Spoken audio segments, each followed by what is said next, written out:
Welcome back, listeners, to the Mindful Journey.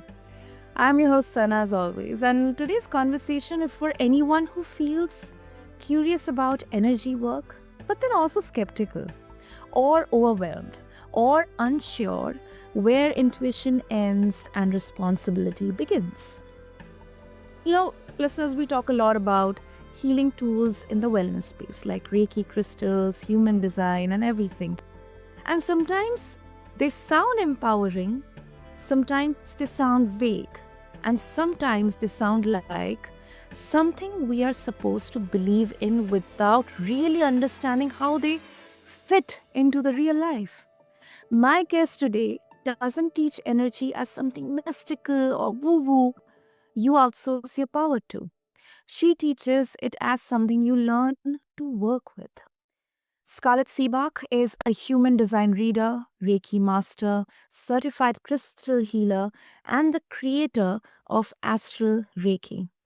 Her work focuses on energetic transformation that actually translates into decisions, boundaries, and daily behavior. So, listeners, let me tell you that this is not a conversation about bypassing reality. Nope, not at all. It is about understanding how internal patterns shape the way we show in it. So, Scarlett, welcome to the Mindful Journey. I'm really, really glad to have you back here. Oh, Sana, thank you so much for having me. I'm so excited to get into this. Totally, totally. Scarlett, these are so interesting topics to talk about. But then, starting with energy work, I mean, it sounds abstract. So, if you can, share, like, what are people actually coming to you for? Well, people come to me for all sorts of different reasons. At least those are the reasons that they present. But for the most part, what I see when people come to me is a lack of light in their bodies and in their fields and in their souls. It's one of those we don't spend nearly as much time outside as we used to. We don't know how to protect ourselves from each other anymore. No one is teaching us that. And we're constantly being siphoned off by either external parasites, internal monologues that definitely do not help us and deplete our light, and other people. It's constant. We're all just constantly feeding off of each other and being depleted by each other, and that is at the core the main thing that people are coming to me for. Hmm, that makes sense. Makes sense. Because a lot of people hear words like Reiki or human design, and they think that it's either too abstract or too passive.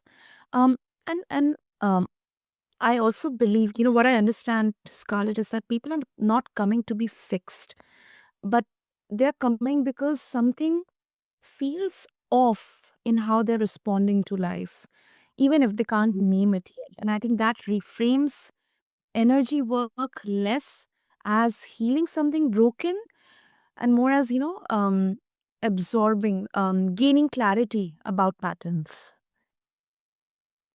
Yes, I 100% agree. Uh, it is, when we talk about energy work, my main energy work modality is through Reiki. And that is, a fairly specific kind of thing. There are lots and lots of different kinds of energy work. And I can speak to some of those, but for the most part, they're not my area of expertise. So when we look at Reiki specifically, that is very much about channeling life force energy or light, depending on how you look at it, through the practitioner's body into the client. So the main thing that they're coming for is to replenish their energy. And that, Mm. when you get that energy replenishment, it really helps you see things in a whole different way. It can help you clarify your boundaries. It can help you figure out what you want to do with your life because you can suddenly think in ways that you couldn't before simply because you didn't have the energy for it. And I think it definitely helps us in having that clarity, much needed clarity, because now we not exactly, but at least we are embarking on that path to understand what we are thinking, or what how we are thinking, how we are reacting, or kind of awareness, self awareness. Mhm. And Absolutely. yeah, yeah.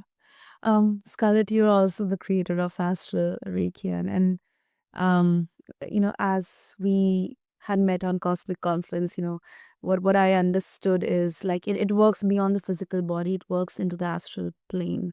But still, for the mindful journey listeners, especially who are new to this, how do you explain like what's actually happening without it sounding abstract or inaccessible, or woo woo? Well, it's a little hard to talk about astral projection without it sounding woo-woo. It is, it is the process of your consciousness or your soul or whatever you want to call it, leaving your body and going somewhere else. That concept is inherently a bit on the woo side. However, if you want to ground it down, Uh-huh. I do like to compare it with traditional Reiki. So, in traditional Reiki, what happens is you're channeling life force energy directly through your entire body. It starts at the crown chakra and works all the way down to your feet, and then back up through the heart and out the hands. And once it comes Mm, out of the practitioner's hands, it goes into the client. So, any energy that's been channeled has gone all the way through the practitioner's body before it makes it to the client. That is why in traditional Reiki, they focus so much on keeping your vessel clean. Good eating, make sure you do your shadow work, make sure, your mindset is good, you have positivity, all of those things, because it affects the energy that comes out of your hands. Now, with astral Reiki, that energy is not actually going through my physical body much at all. I mean, maybe a little bit, but for the most part, that energy is actually going through my astral body or my light body, my soul, my consciousness. And these are all exactly the same thing. It doesn't really matter what you call it. What I like to call it is my light body. So that's what I'm going to say. I'm basically conducting light through my light body directly into my client. So that is a significantly cleaner and usually more intense experience for the client, and it's usually significantly more efficient. mm, mm. That actually makes sense to me, but at the same time, I definitely agree. But that it cannot be uh, explained without sounding woo, and that it is what it is. It is what it is, I mean, astral projection's always been a little out there. It's never been super in the mainstream, at least certainly not in my lifetime. So I can't take all the woo out, but I will say that, astral projection, while a little out there, is something literally everyone on the planet can do. Man, woman, child, dog, does not matter. We all do it while we're sleeping. Every single person, every single being astral projects on the whole almost every single day when they go to sleep. It's, Mm. draping, basically. I mean, there is a difference between astral projection and your brain just cleaning itself. Some dreams are just your brain cleaning itself, and some dreams absolutely are astral projection. If you are enjoying the mindful journey, take 2 seconds to follow or subscribe wherever you are listening. It helps the show reach more people who need a softer, steadier space to land. And if he can leave a quick review, it seriously make a difference. Now, let's get back to the conversation. Hmm. That is actually interesting. That is actually interesting, Scarlett. Yes, it is. It is. Okay, I think now this is the more interesting part. Because um, let's go to your origin story, Sky, because this is the mindful journey. So before you were teaching any of this, what was happening in your life that made you start looking for answers in energy work at all? I was in a truly extraordinary amount of pain. Hmm. Yeah, to the level that, like, honestly, I didn't really even know how much pain I was in, but I knew I was in a lot, and now that I'm not, I can really recognize just how painful my life was. And I was really trying to go the allopathic medicine or Western medicine route to try and figure out what was causing this pain, to absolutely no avail. I saw specialist after specialist after specialist who had varying degrees of we have no idea. And eventually I saw one that I'm pretty sure was trying to figure something out with my blood. And they just looked me in the eye and said, "There's nothing we can do for you." And I know what I was supposed to feel in that moment. I know that that was supposed to be like a really heartbreaking moment for me. It's like all hope is lost and I'll never be better and I may as well, I don't know, jump off a bridge or something. But that is not what I felt at all. What I really felt was this giant sense of relief. I just felt so grateful that I could finally stop doing this and I could stop talking to these people who most of the time didn't even believe me. And I could move on into something that might actually work. And that's Mhm. when I started seeing a massage therapist and an acupuncturist and started reading absolutely voraciously about all of the alternative healing methods that I could find. And eventually I came across this book that was talking about Reiki as a complement to acupuncture. And, acupuncture is a relatively common thing around here. So I knew what that was. But as I was reading that, I was thinking, what on earth is Reiki? I need to know everything. And it was actually a little difficult to find someone who did Reiki around here. I don't live in the most progressive area of the United States, but I did eventually find someone. And that is what really helped alleviate the pain. And I get to sit here today almost pain-free. I mean, I'm in my 30s now, so sometimes you sleep wrong, and yeah, and I did do that. But beyond that, I'm, like, fine. And the Reiki really helped me learn how to deal with a lot of my intuitive abilities so that they weren't nearly as overwhelming, which, as it turned out, was a big source of the pain. Mhm, mhm, mhm. I can sense that. I can actually feel that, Scarlett. And sometimes I think the healing, the exploration, the journey of exploration itself is so healing. Um, it's just perspectives change. Sometimes the lens through which we are looking at, if it changes, it absolutely, like it's a 180-degree shift in the way we think or perceive. Absolutely. Oh, that's beautiful. That's beautiful. And you didn't just learn Reiki. I mean, you created Astral Reiki. Um, so when you were explaining about Astral Reiki, like, um, what gap were you seeing that made you feel standard approaches weren't enough? It's funny, I saw that gap almost immediately. I actually created Astral Reiki while I was in my Reiki 2 class, and they were teaching us about distance Reiki. When they were teaching us about distance Reiki, they were talking about, it's just the same basic process, but you visualize the person, or maybe you could use a doll as a representation, or blah, blah, blah. And I was doing all of that, and all I could think was, "This seems so incredibly inefficient. Like, this energy is going everywhere, it's not all that directed. This could be so much more powerful if I just went over there."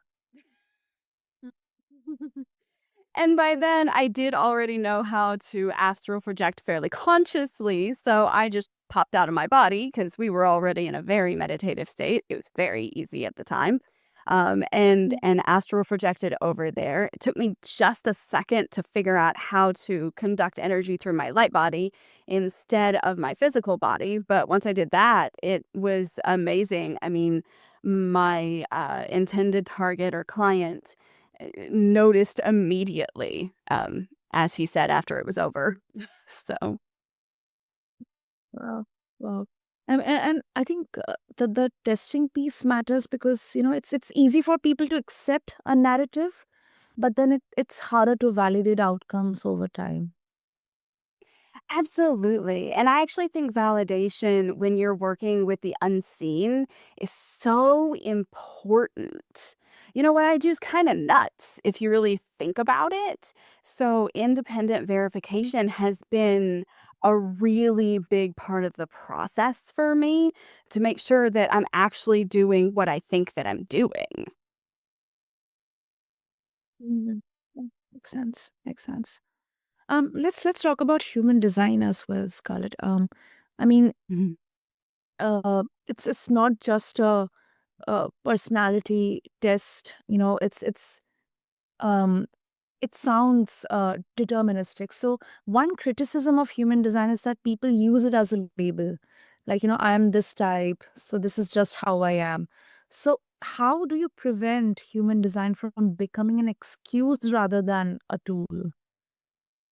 Yeah, that is a huge danger in pretty much Yeah. any of these categorization methods, whether you're talking about the Myers-Briggs or astrology Mm, or human design or the myriad of other different categorization techniques that we use. That's a danger of all of them.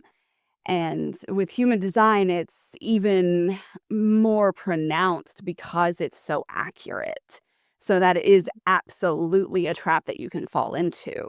But I think it's really important to remember that human design actually isn't about your personality at all.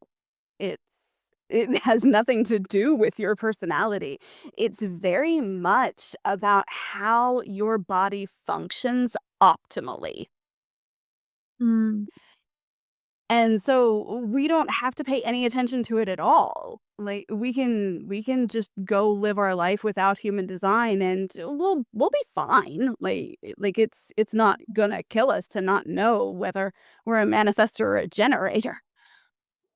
But the the real assistance that comes with human design is really figuring out just how broad it actually is and mm, how not applicable it sometimes is. Because, I am a manifester, so I'm really good at initiation, and sometimes that's gonna go great for me, and sometimes it's gonna blow up in my face because not everybody wants to be initiated.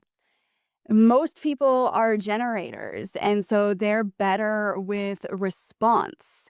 But sometimes they're going to think they responded one way when their body actually told them another way and they weren't paying attention and they get it wrong. And mm, so they end up going in a direction that they didn't plan on going and really wasn't aligned for them because they weren't actually listening. It is you can use anything to limit yourself, but you can also use anything to expand yourself. And I think it's ultimately a personal choice whether you want to use human design to make your life better or if you want to use human design to put yourself in a box. absolutely, absolutely. I mean, if I am, let's say, I'm good at observing things. Um I'm good at kind of predicting the worst case possible case scenarios. It doesn't mean that I should just only stick to that. I can still work on to even uh, think of the positive or the good scenarios out there as well. It doesn't restrict me to just the one thing, the one category in there. Absolutely. Yeah, human beings are incredibly multifaceted no matter what their type is. Yeah, yeah, makes sense. Great, great. So before we wrap up this conversation, Scarlett, I mean, let's also talk about crystals. Like crystals. Um, Personally, also, I have been kind of, myself as well, very skeptical about crystals, and they're probably the most visually misunderstood part of energy work. So, for someone, okay, possibly like me, who thinks crystals are either decorative or placebo, what would you want them to understand? That for you, maybe they are. Crystals are not actually for everybody, and not everybody has a connection with crystals, and not everybody's going to feel like crystals are the right medium for them. And that's okay. My husband actually started looking into crystals way before I did. I didn't know anything about crystals, and he taught me some of what I know. And it really was a modality that spoke to me. Now, if you wanted to have a conversation with me about plants, which there's actually a lot more evidence that plants help you with a lot more stuff, I would Mhm. be completely in the dark. I cannot tell you the difference between an elephant's ear and a maple leaf. Like, it is just not where my head's at, and I know that plants help us, but it is not a modality that I am comfortable with. So, when it comes to crystals, skepticism is reasonable for something that's so incredibly subtle. Just like there's a certain amount of that when it comes to live plants. So use whatever modality speaks to you. And if that's not crystals, that's okay. My Reiki practitioner or my Reiki master, she hardly ever used crystals in any of our sessions. She was so much Mm. more interested in essential oils. And she routinely used those as an enhancer for our Reiki sessions. And it was beautiful. So, I mean, not every modality works for everyone. Absolutely, absolutely. I think this is such a practical, take, because it's not forcing anything upon anyone. It's just their Right. own agents. Yeah, Yeah. super. So Scarlett, of course, if listeners, um, if they would like to connect with you, maybe they have their own thoughts and opinions after this conversation, if they would like to share with you, what would be the easiest medium? So the best way to contact me is through my website, which is yourabundantdesign.com. Or if that's too hard to remember, astralreiki.net also gets you to exactly the same place. If you'd like, you can sign up for my newsletter. I'm actually going to be coming out with some really affordable crystal classes in the next couple of months, and I'll mostly be telling people about it through my newsletter. And if you have questions about crystals, I can very likely tell you they will be answered in those classes. Of course, of course. That's amazing. And listeners, what I'm going to do is have all the links in the show notes so that you can connect with Scarlett and check out all her resources and the wisdom she's sharing. And as we wrap up, I think this is such a beautiful conversation on the emphasis on responsibility, that these tools, they don't replace choice, they refine it. Mm. To all the listeners, I mean, you don't have to believe everything to explore something. You also don't have to adopt every tool to learn from a conversation. So if today's conversation sparked curiosity, reflection, or even disagreement, that's part of the journey too. So, Scarlett, thank you so much for bringing clarity, sharing your journey, your moments, and this has been an amazing one. Thank you. Thank you so much for having me, Sana. This has been great. Super, super. And as always, listeners, this is the Mindful Journey. If you feel that you have found value through this conversation, do show your love by following us or sharing your thoughts in the comment section. And thank you to everyone for tuning in, for listening. And I'll catch you in the next episode. Thank you.